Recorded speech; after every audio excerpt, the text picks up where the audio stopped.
Hi guys! Kamusta po kayong lahat? So today ay gagawa po tayo ulit ng general love reading. At sa mga bago lang po sa channel ko, don't forget to hit like and subscribe para po updated kayo sa videos na i-upload natin. At sa mga gusto magpa-private reading, message nyo lang ako sa Facebook, nasa description box below, or ipipin ko siya sa comment. At paalala lang po, hindi po lahat ay makaka-resonate, okay? So take what resonate and leave what doesn't. Okay, kanino kaya energy ang makakuha natin ngayon? General love reading.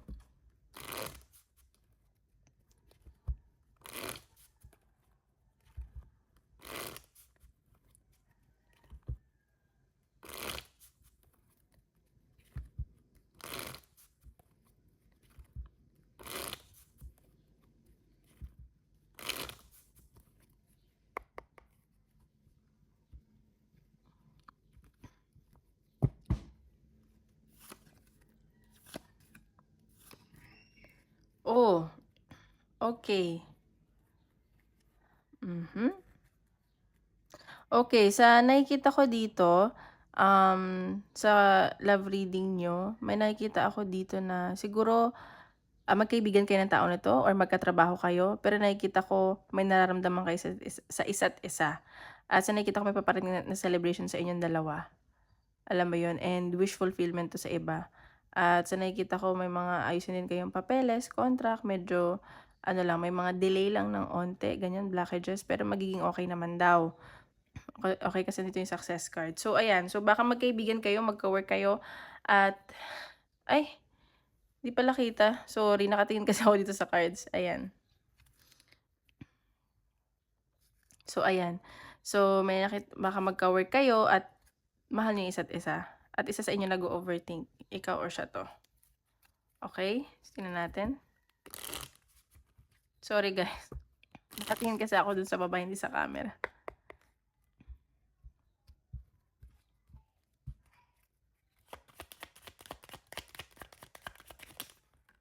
Isa lang po.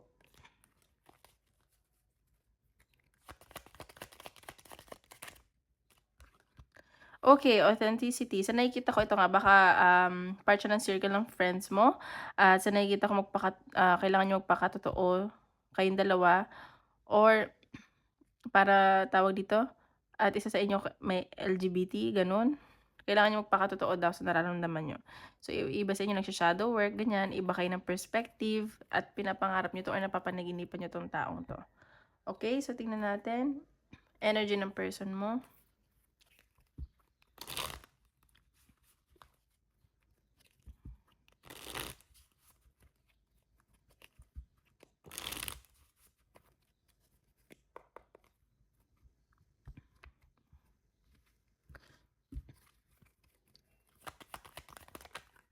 Okay, Ten of Cups. So ayan, so gusto niya talagang, ma-reunite kayo, magkita kayo. May nakita naman ako ditong ano, pagkikita at celebration at 'yun ang gusto niya. 'Yun ang pinapangarap nitong taong 'to. Oops.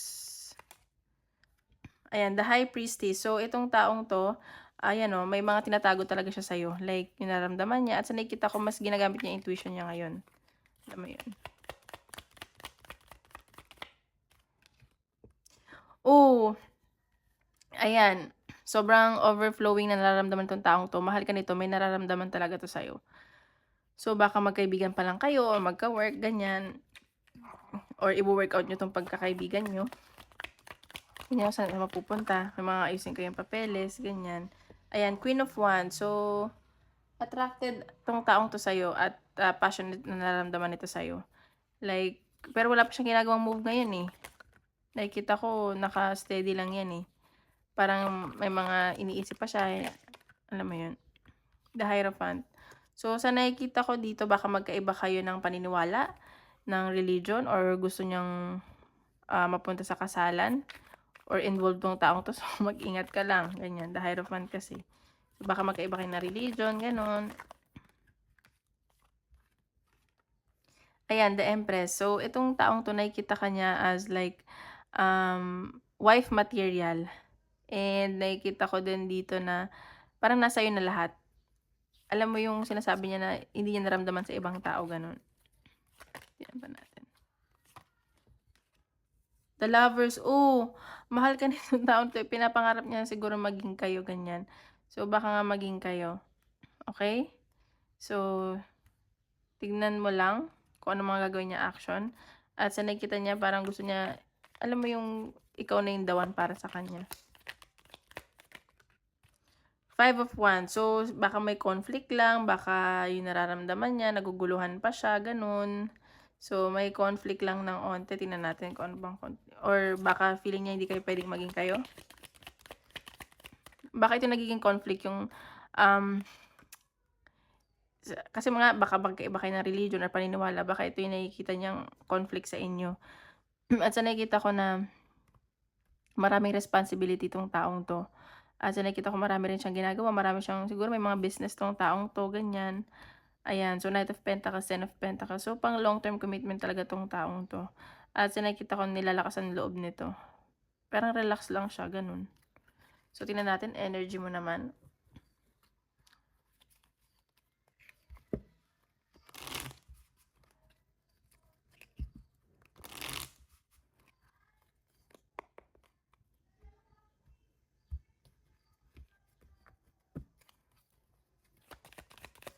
Energy mo. Knight of Swords. So, baka ikaw gumawa ng move. Ayan. So, ano ka, or baka naiinis ka sa kanya ngayon, naiirita ka, ganun. Pero hindi naman ako nakikitang galit. So, parang annoyed ka lang sa kanya ngayon.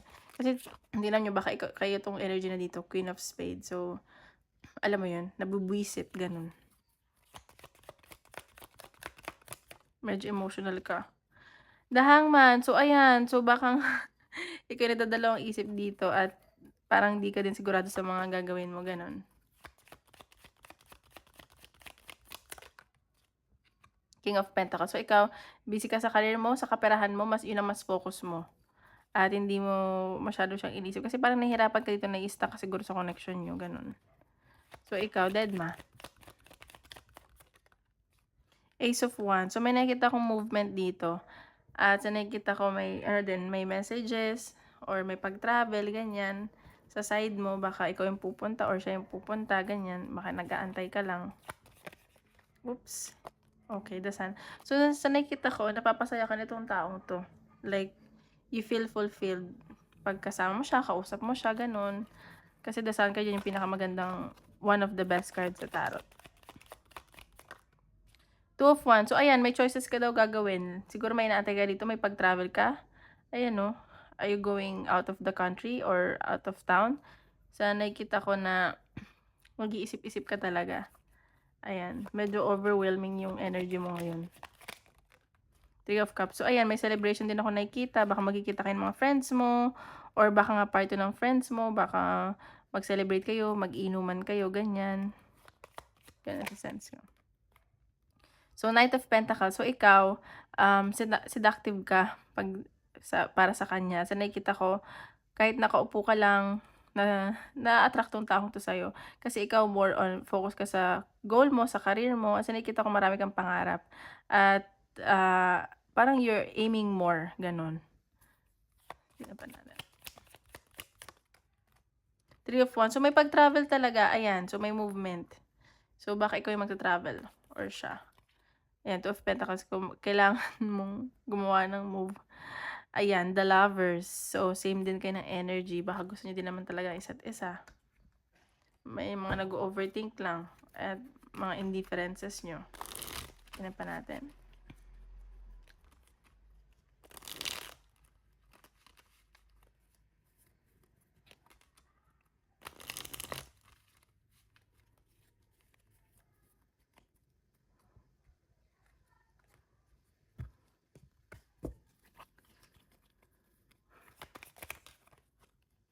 Peace. Ayan. So, siguro nararamdaman nyo may peace kayo dito sa connection nyo. Kahit na naiinis ka or siya. So, peace. You feel peaceful. Ganon. So, baka single parent tong kadil mo ha. Marami siyang responsibilities. Baka kaya ganyan.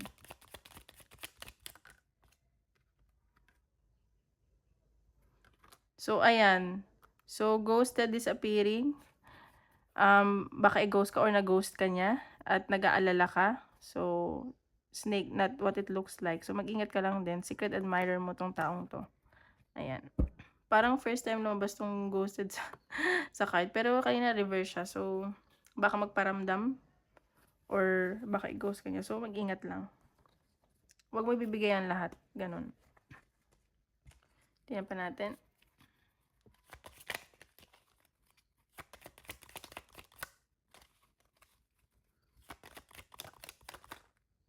Vow. So, ayan. So, may mga wini-wish kayo dito or nag-worship kayo parehas, ganyan. Or itong person mo. Ayan. Alam mo, part of your circle, magkaibigan talaga kayo nito. Itong reading na to sa mga magkaibigan. Ayan. So, baka may matanggap ka na assurance from him or her.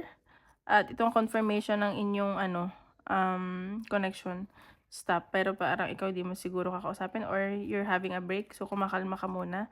Pero, may mga inisip ka memories dito. At may mga inaantay ka ditong, ayan o, gusto mo mag-beach. Ayan. So, meron dito ma-pride. Baka ikaw yun. Nafe-feel ko na kung sino may nanonood nito, yun. So, tingnan natin. Advice.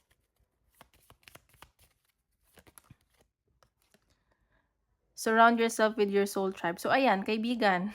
So, samahan mo daw yung mga taong parehas kayo ng paniniwala at positive lang at puno ng pagmamahal. Hindi yung siguro tataraydo rin kayo, ganyan, o hindi totoo sa inyo. Slow down and rest. You need it. So, ayan. So, chill ka lang daw. Okay? So, sa career tayo. Okay, don't forget to hit and like and subscribe para po-updated kayo sa videos na i-upload natin.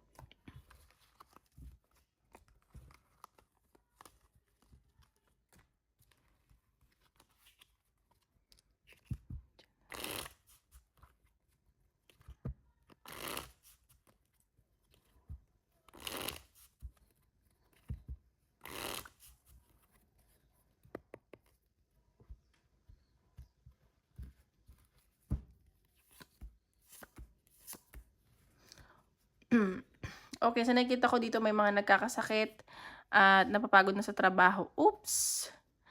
Ingat lang kayo, baka may trumaydor sa inyong lalaki dyan. Medyo, hindi naman mas bata. Pero like, siguro mga 30 plus, ganun. And itong taong to, parang hindi siya masyadong nagsasalita, pero ingat lang. Ayan, baka single father yan. Ganun. Pero ikaw mabait ka pa rin. Okay. Mantra. So, nakikita ko dito, kailangan mo daw magdasal, ganyan. At nagdadasal ka, kailangan mo daw magpatawad. Gusto mo lang mapag-isa, ganun yun sa sense ko.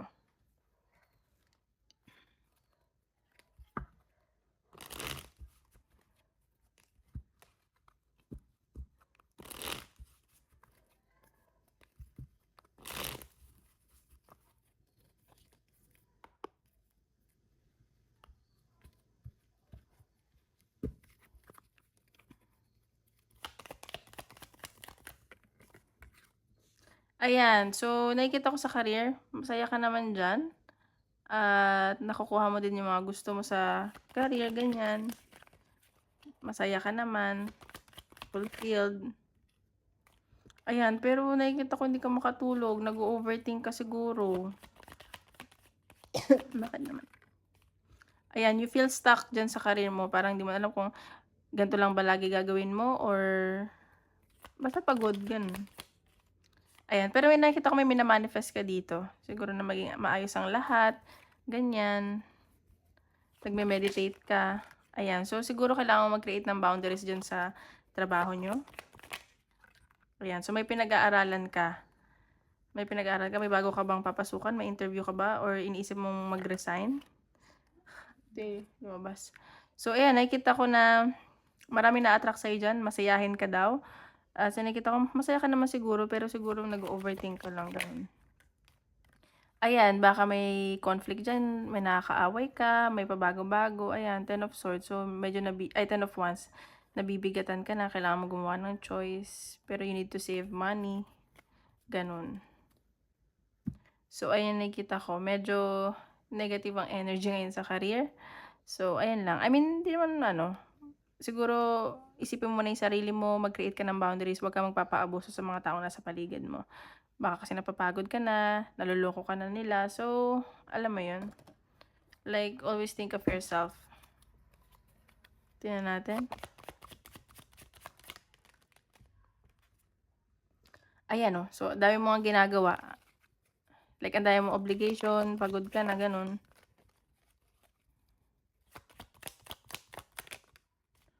Homeless. So, ayan, baka down ang energy mo kasi feeling mo you're a failure, ganun. Ayan, pero wag ka daw mag-alala kasi may hustisya daw na paparating sa'yo.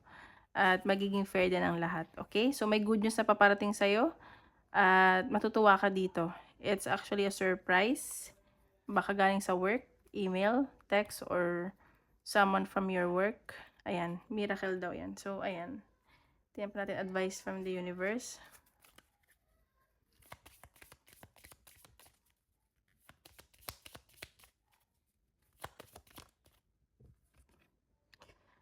Divine orchestration, helpers in the subtle realms, council of light. So, sa nakikita ko dito, like, divinely guided ka, okay? Kahit sa feeling mo nag-iisa ka, huwag kang mag-alala, marami daw angels na gumagabay sa'yo.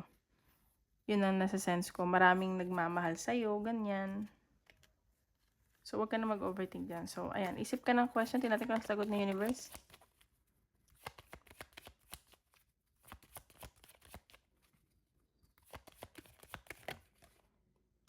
Yes, ang sagot. Ayan. So, there's something better. Meditation brings answers. So, ayun lang guys. Tomorrow ulit. Maraming salamat po.